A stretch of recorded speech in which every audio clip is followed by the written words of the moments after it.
తిరుపతి నియోజకవర్గ జనసేన అధ్యక్షుడు కిరణ్ రాయల్ అధికార వైసీపీపై మండిపడ్డారు. నియోజకవర్గంలో కాపు కులస్తుల ఆధార్ కార్డులను వైసీపీ నేతలు సేకరిస్తున్నారని, ప్రజల ఆధార్ కార్డులతో వైసీపీ నేతలకు ఏం పనని ప్రశ్నించారు.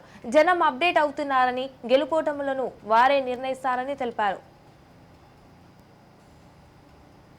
మెప్మా సంఘాలు, మహిళా సంఘాలు, డ్వాక్రా సంఘాలు వీళ్ళందరి దగ్గర కూడా ఆధార్ కార్డులు ప్రథమంగా బలిజలది ఆధార్ కార్డులు మహిళలు సేకరిస్తున్నారు.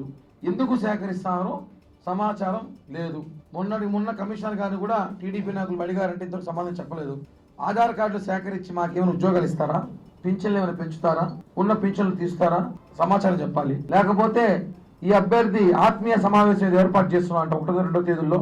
ఆ సమావేశానికి ఆధార్ కార్డులో ఉన్న వాళ్ళు రాకపోతే వాళ్ళకి ఏమైనా పథకాలు పీకేస్తారేమో అని చెప్పి భయభ్రాంతులకు గురి చేస్తారు. ఏమో రూమర్లు ఉన్నాయి. ఇది మాత్రం కరెక్ట్ కాదు. మీరు తీసుకున్న ఆధార్ కార్డులన్నీ కూడా చేర్చాలి. మా దగ్గర వాయిస్ రికార్డులన్నీ కూడా ఉన్నాయి. ఆధార్ కార్డు సంబంధించి మెప్మా మహిళలు కొంతమంది కులం పెద్దలు అడగడం తీసుకునేందుకు కూడా అవన్నీ ఇచ్చేయాలని కోరుతున్నాం. ఒక విషయం గుర్తుపెట్టుకోవాలి అందరూ, ఇంకొక 50 రోజులు మాత్రమే రాబోయేది జనసేన తెలుగుదేశం ప్రభుత్వం. అలాగే యువ నాయకుడు అప్డేట్ అభినయ్ రెడ్డి గారు ఈ మధ్య ఆయన అప్డేట్ అయ్యారు బాగా. మనందరం చూసాం. మనందరం కూడా సాఫ్ట్వేర్ అప్డేట్ అయినట్టు తిరుపతి ప్రజలు కూడా అప్డేట్ అయ్యారు.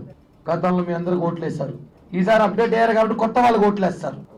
అప్డేట్ మీరే సాఫ్ట్వేర్ మేము కూడా వాడుతాం. కాబట్టి మనం రోడ్లు వేసేసాం, జనం ఓట్లు వేసేస్తారు అనుకుంటే మాత్రం భ్రమ.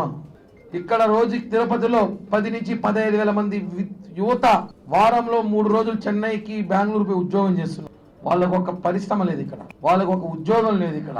ఇప్పుడు నేను బయటకు వస్తే నాకు రోడ్ అవసరము, నాకు ఉద్యోగం లేదు, పని లేదు, నువ్వు ఊరికే డబ్బులు ఇచ్చేసి ఇంట్లో కూర్చోండి, నాకు రోడ్డు ఇంకా మాట్లాడతారు ప్రజలు. ఇవన్నీ కాదు, మీరు ఆలోచించాలి అంటున్నారు. జనం కూడా అప్డేట్ అవుతున్నారు బాగా.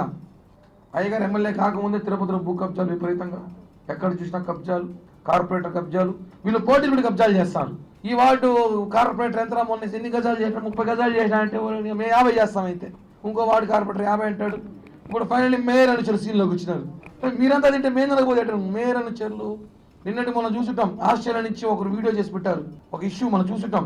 ఇష్యూ కూడా కబ్జా చేశారనేసి వీడియో రిలీజ్ చేశారు డాక్టర్ గారు. ఇలా తిరుపతిలో అనేక కబ్జాలు జరుగుతున్నాయి. ఇవన్నీ కూడా చూసుకోవాల్సిన బాధ్యత ఉంది. రోడ్లే వేసే కాడికి ఏమైపోయిందంటే కబ్జాదారులు కూర్చిస్తారు. లోపల ఉన్న పాములంతా బయటకు వచ్చాయి పుట్టపగల కొడితే. ఆ మరి కొండ రోడ్లు వేసే కాడికి భూ కబ్జా పాములను రోడ్డు పైకి వచ్చాయి. ఈ విషయం తిరుపతి ప్రజలు తెలుసుకోవాలి.